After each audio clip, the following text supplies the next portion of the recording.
আসসালামু আলাইকুম প্রিয় বন্ধুরা, সবাই কেমন আছেন?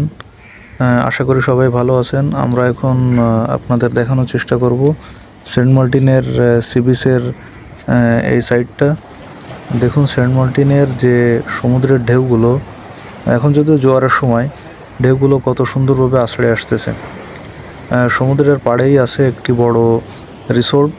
দেখুন রিসোর্টটিতে যে সমুদ্রমুখী এটির যে বারান্দা, সেখানে দাঁড়ালেই কিন্তু সমুদ্রের যে বিশাল বাতাস এবং ঢেউ বা সেন্ট মার্টিনের যে সৌন্দর্য, সেগুলো কিন্তু খুব সুন্দরভাবে আপনি আপনার রুম থেকে বা রুমের দরজার সামনে থেকে উপভোগ করতে পারবেন। তো এখন আমরা এই রিসোর্টের পাশেই একটি কাঠের রাস্তা আছে, রাস্তা দিয়ে আস্তে আস্তে আমরা একটু সামনের দিকে এগিয়ে যাই। দেখুন ঢেউগুলো কিভাবে আছড়ে এসে পড়তেছে, এটার সৌন্দর্যই দেখার মতো। দেখুন আমরা এখন এদিকে একটু আগাই। এই যে বস্তাগুলো দেখতেছেন, এগুলোকে বলে হচ্ছে জিও ব্যাগ। এই জিও ব্যাগের ভিতর বালু আছে এবং বালু দিয়ে এক প্রকার বাঁধের মতো দেওয়া আছে, যাতে সমুদ্রের ঢেউগুলো আছড়ে পড়ে এখানকার যে মাটি ক্ষয় বা ভূমি ক্ষয় এগুলো যাতে হতে না পারে। এর জন্য কিন্তু এই ঢেউ থেকে এই ভূমিটাকে রক্ষা করার জন্য এ ধরনের জিও ব্যাগ সমুদ্রের সাইড থেকে বিভিন্ন অঞ্চলে কিন্তু দেওয়া আছে।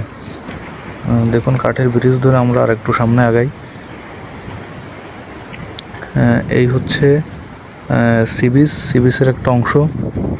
এখানে দেখুন ঢেউগুলো কিভাবে সি বিচের উপর আছড়ে এসে পড়তেছে এবং বাতাসের শনশন শব্দ। আসলে সেন্ট মার্টিন গেলে আপনি যদি এখানে সর্বোচ্চ 5 থেকে 10 মিনিট দাঁড়ান, আপনার মন ভালো হতে বাধ্য। এই কাঠের রাস্তাটার উপর থেকে নিচে নামার এখানে কোনো সিস্টেম নেই, এই কারণে আমি নিচেই এখন নামতেছি না। এখান থেকে আপনাদের একটু দেখানোর চেষ্টা করতেছি। দেখুন সি বিচের পাশে যে ঐতিহ্যবাহী নারকেল গাছ সেন্ট মার্টিনের, এগুলো আছে। এবং সি বিচ এখানে যদি আপনি হাঁটেন, অনেক শামুক, সামুদ্রিক বা ঝিনুক টাইপের এগুলো কিন্তু আপনি কুড়াতে পারবেন। এখানে যে আকাশটা দেখতে পাচ্ছেন, এখন কিন্তু আকাশটা মেঘাচ্ছন্ন।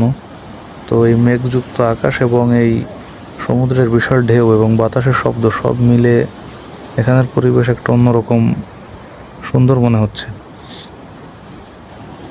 তো আপনাদের উদ্দেশ্যে একটা কথা বলি, সেটা হচ্ছে সেন্ট মার্টিন যখন আপনারা আসবেন, এরকম সমুদ্রের পাড়ে যে রিসোর্টগুলো, এগুলোতে ওঠার চেষ্টা করবেন। এখানে কিন্তু উঠলে আপনি কি হবে, হয়তো একটু বাজেট বেশি করতে হবে, কিন্তু এখানে দাঁড়িয়েই কিন্তু আপনি সেন্ট মার্টিনের যে মূল আকর্ষণ সমুদ্র, এগুলো কিন্তু সুন্দরভাবে দেখতে পারবেন।